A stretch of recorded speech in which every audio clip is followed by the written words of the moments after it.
Live from Los Angeles. Welcome back to Good Morning LaLa. And there's nothing better on Friday feels than the feeling of closing the deal. Kayvon Kay is with us. He is the sales and closing master. So how did you figure this all out? Yeah, I still remember it. I woke up one morning and I looked at my bank account and I was $250,000 in debt. Oh. I was a failed entrepreneur and I was walking towards to the bank and thinking about, this is it. I got to claim bankruptcy. And something came into me and I remember thinking to myself, like, these are the moments that most people fail. Like, these are when people throw in the towel. And for me, I just couldn't do it. It wasn't in me to do that. So I went back and like you see a lot of entrepreneurs, they come to this point in their lives where they have that breaking moment. And that was my rock bottom. And I kind of looked around and I said, what does this world need? Like, what's going on and how can I service it? Instead of trying to chase it and trying to be someone I wasn't, I just kind of took a step back and asked myself, like, what's going on and how can I kind of inflict that change? And I saw that there's like, sales is icky, right? Like, people think it's sleazy, or they think about that used downtown car salesperson. I don't believe sales is like that. I believe sales is transference of energy and connection. And if you have a product or you have a service, it is your job. It's actually your duty to be able to support and help that person that needs that.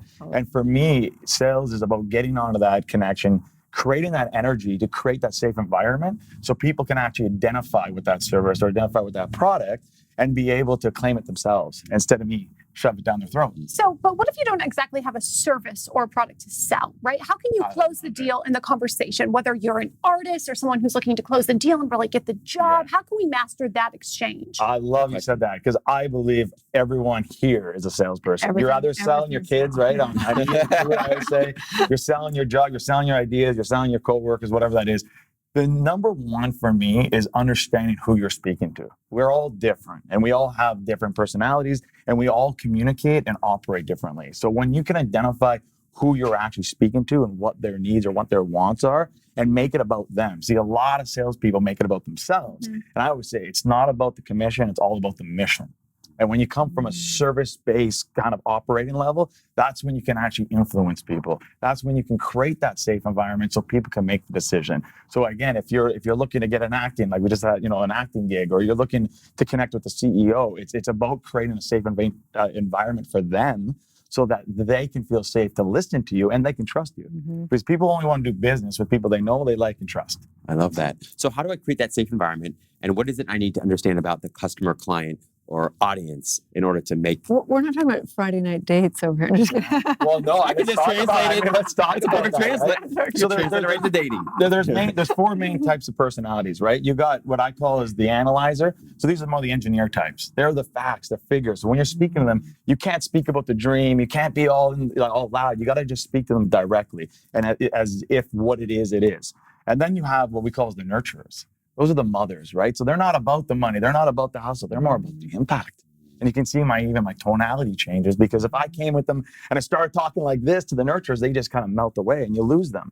Then we have what we call as those achievers. Those are the CEOs. Those are the winners. Those are the athletes. They're the ones where you actually tell them they can't do it. You say, that's probably not for you, right? And they're the ones, what do you mean it's not for me? We can't tell you to do it right for you. And then there's what I call, I think, what you for ours, what we call like the sapphires, the ambassadors. They're more about the life of the party, right? It's not so much about the facts and the figures. It's about where we're going, who's going to be there, how's it going. Yeah, I know. I get that's definitely you, right? So when I'm talking to you, I'm going to be talking more about that. I'm not going to be talking about facts and figures or this is what you're going. Thank you. Exactly, right? My language. And I'm going to open up my energy, right? Because I'm now creating that safe environment. See, a lot of people expect people to come to them. They stand this front saying, "Oh, you got to be on my level." No.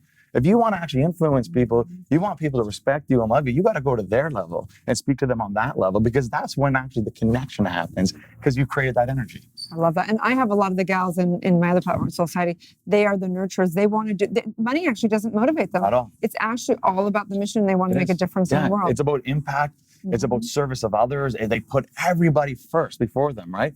So how you can, get them is, I always ask, when was the last time you put yourself first? When's your time, right? And it gets that emotional. You kind of get those emotional triggers, and everyone has different emotional triggers. That's fantastic. So let's say you've, created this psychologically and emotionally sort of safe space, and you've built this deep rapport and trust. When it comes to sort of asking for the purchase. Now what? I love it. So like, again, I'm trying to change the way sales is. So I never ask for the sale. When you've connected and you've created that environment, and I now know where you want to go, right? So you have a pain or you have a problem, and there's a solution. The bigger the problem, the bigger the problem, bigger the solution, right? So what I do is I don't actually tell you, you got to do this, you got to do this. I actually get you to self-identify with it. So why do you think this would work? Suppose we were to work together. Suppose we were to get this idea across. What do you think would happen next? Where should we go from here? I love that. There's an expression I discovered early in my consulting career, which was basically that you don't sell people, you get them to sell you. Exactly. You know? Yeah, that's exactly what we do. And then overcoming obstacles. That's a big one of third-party stories, objections. Yeah. How do you handle Yeah. So ideally, what I say is when you know how the person operates, so you've connected them and you created that energy, they actually don't have objections. You can eliminate the objections before they happen. Yeah. Because again, when I'm talking to, if I was talking to those analyzers, they're always the ones that say, let me think about it. Yeah. I got to go. So you can actually preempt that by giving them all the facts, figures, and saying to them, this is not one of those situations where you got to think about it, because thinking about it doesn't actually solve the problem. This is where you got to actually figure out, is this for you or is it not? So let me ask you, if it is for you, what would that look like? When would you be able to move forward? So you actually you eliminate the objections before they happen. Yeah. So you're not in this position.